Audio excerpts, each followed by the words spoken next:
Thanks for tuning into our seller interview series. Up today, we've got an Amazon FBA business for sale in the bed and bath niche. Created in May 2018, this business makes $2,663 per month on average in net profits. The listing number for this site is 47106. Now, we do these interviews to give potential buyers more information about both the seller and the sites they're looking to purchase. We hope these insights are helpful for you in making a buying decision. Now, we've got the seller on the call with us today to go over everything from the business niche, selection, and monetization and traffic. So thanks for coming on today, Harrison. Thanks, Brandon. Pleasure to be here with you. Yeah, it's nice having you on the call. I'm looking forward to speaking with you about this business. Now, just a quick summary. The business was built in May 2018. The average monthly net revenue is $10,866, and the average monthly net profit is $2,663. There is one SKU included with the sale, domain and all site content and files, the social media accounts, which include Facebook, Pinterest, and Instagram, the email list, along with a mini chat list, SOPs, which are for business management, supplier contracts and relationships, and it is worth noting that the EU Amazon account listing will be included as a listing transfer as per EU regulations require, and that inventory is not normally included in the list price, but further details can be provided to active depositors. So, Harrison, can you tell me a little bit about your background in building and running online businesses? Yeah, sure thing. So I graduated uni, got into a corporate career, and spent 5 years maybe not loving life, but certainly not hating life. And I just kind of knew that there was something that I wanted to do, which was online, and it was always this thing I was trying to tinker with. And then one day I bit the bullet and started a company with one of my friends, which we ran. And then kind of that really was like the bug that started things off with me with online companies. So yeah, after running that, we still actually run that company now, and it's growing. Kind of had a few side projects that I worked on as well, this being one of them. And yeah, so everything kind of snowed from biting the bullet and leaving my corporate career and diving into the online world. No, that's really great to hear when you get out of the normal realm of work and you're able to start a career online. It's always really nice to hear. So how did you get the idea to start this specific business? Was there something about the niche that stood out to you while you were running the other businesses? So I had a friend that came to visit the UK. He based in Dubai, and he had told me about the business model of FBA, and it really interested me because there was a lot of work up front, but once that's done, there's not really an awful lot of work that needs to be done thereafter. You can kind of let it sit and run in the background, which is really appealing. And then I kind of just started pulling at the thread of that idea and did a lot of research. And from the research, you kind of find out which maybe product to go for. So yeah, it wasn't necessarily that I thought that this niche within products what I wanted. It was kind of the research led me to it. Okay. So then now how does this business primarily make money? Is everything strictly with Amazon FBA, or do you have an e-commerce revenue stream that's coming in from the website? Yeah, we have Shopify all set up. Okay. But to be honest with you, it doesn't generate an awful lot of the revenue that comes from this company. I think maybe like 95% or maybe even higher of the revenue comes directly from Amazon and the rest is from Shopify. But I mean, that's something that I was set up with a purpose of to sort of grow that channel. Okay. No, that's great to hear. So if the business is doing so well now, Harrison, why is it that you're deciding to sell it at this time? No, that's a good question. To be honest with you, the business that I mentioned earlier, we've just been through one of the 500 Startups Accelerator programs, and it's starting to grow quite quickly. So I need to focus time on that, which means that I won't be able to really grow this company anymore, this business anymore. And so, yeah, I also have a little family starting, so it'd be nice to have a bit of money to help with that. But yeah, the real answer is I actually don't want to sell it, but I kind of really need to focus. I got you. Now, so is there anything that you've learned while growing this business that you plan on using with your other sites?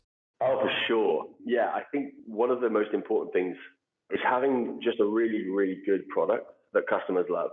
Maybe before getting into this, I kind of had the premise where you could get anything and, chuck it up on Amazon and people would buy it, but customers are not silly at all. So yeah, having a great product better than your competitors is everything really. And yeah, so that's one thing that I would 100% use. It sounds pretty straightforward and like common sense.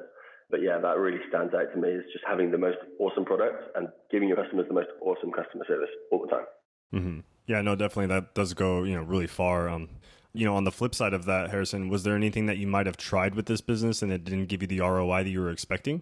Yeah, good question. So I'd say probably looping back to Shopify, we put the website up and yeah, we haven't had as many orders as I would like to have seen on there. We did try a few things with Facebook, but to be honest with you, I'm not skilled at that. And as I said, I haven't really got much time to start to learn that new skills. So yeah, I mean, it's something that investment we made into that part of the business maybe didn't perform as well as I'd hoped, but I think it's quite a nice opportunity for someone that has those skills to come in and jump in and can do a better job than me. Mm-hmm. Yeah, no, definitely. Someone that can come in with the expertise, that's another low-hanging fruit that they can just come in, really optimize, maybe do some CRO on it and really take it off from there. Now, so where does the majority of your traffic for this business come from then? I mean, the majority of it comes from Amazon. Okay. Are you running PPC ads? Is it all organic? We run PPC ads, yeah, Okay. for sure. We don't spend too much more. Our cost is pretty low on the product. So we just do that to help things. I've always thought it's getting a sale on Amazon is better than not getting a sale. And if you can afford it with the product, with the profit margin you have, then I'd say always go for it because it helps with that organic ranking as well. Mm-hmm. Yeah, no, definitely. Now, can you describe the process of how you're getting the inventory from your supplier to Amazon? Yeah, so the supplier's in China, and once it's finished, it goes on a boat and gets shipped to the UK.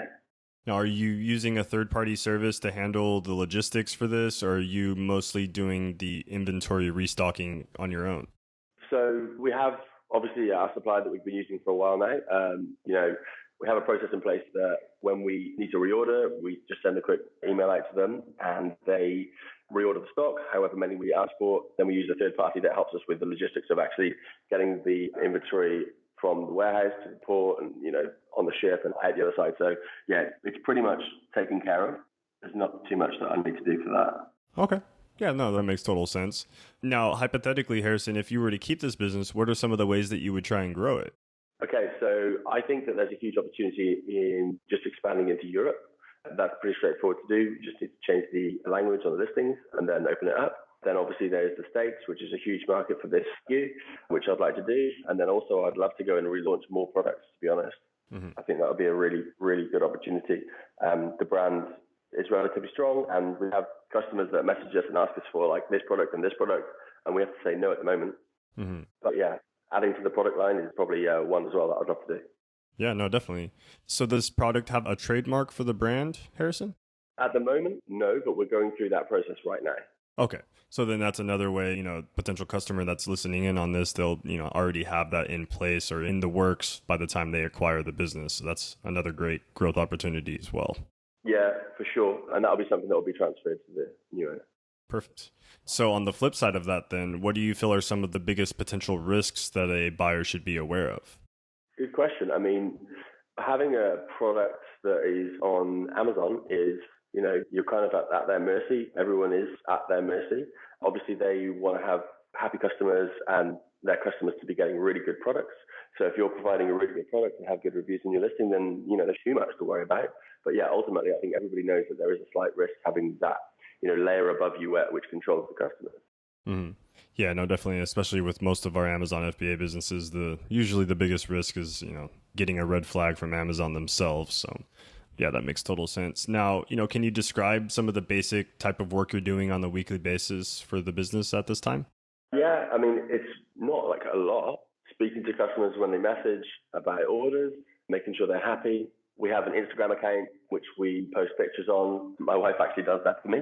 She's very good at that. I'm terrible. So that's something that, would be passed on and could be given to a content creator. And that's pretty much it. So yeah, I think you spend about 2 to 3 hours a week. Okay. Now, do you think there's any specific skill set that someone should already have before taking on this business? I mean, obviously, if someone was to buy an e-commerce business, then yeah, it's going to be really have some experience within this industry. Amazon specifically, but that's not too difficult. And obviously we're going to provide some handover to them. What I think would be super interesting is for them to have really good SEO skills and maybe some Facebook marketing ninja skills as well, which would really drive those Shopify sales. Mm-hmm. Yeah, no, definitely. Now, so Harrison, are you willing to commit to a non-compete where, moving forward after the sale of the business, you'll stay out of this specific niche? Yeah, I mean, that's something that I've agreed already to. So yeah, okay. That's not a problem. Perfect. I appreciate that. Yeah. And then how much support are you willing to offer any potential buyers? Are you going with the typical 30 days of email and Skype call support, or did you have something in addition you would like to add on? I mean, I think that, I'd be willing to provide the support needed that a new buyer would like. I want to make sure that the person that buys this company is happy and successful too.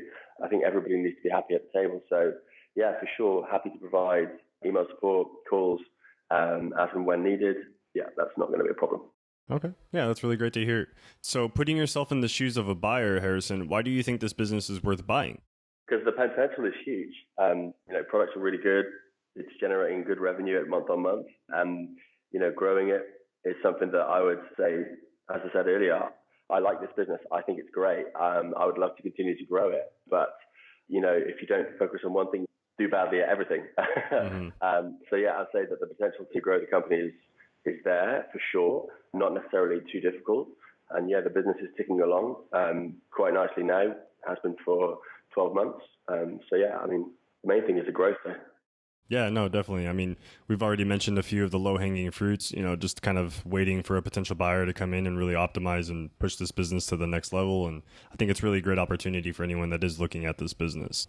So that's great. Yeah, that's pretty much the call. Harrison, is there anything else you'd like to share that I might have missed during this interview? No, I think that's pretty much it. We've covered all the main bits, Brandon. Yeah, I'd say that's great.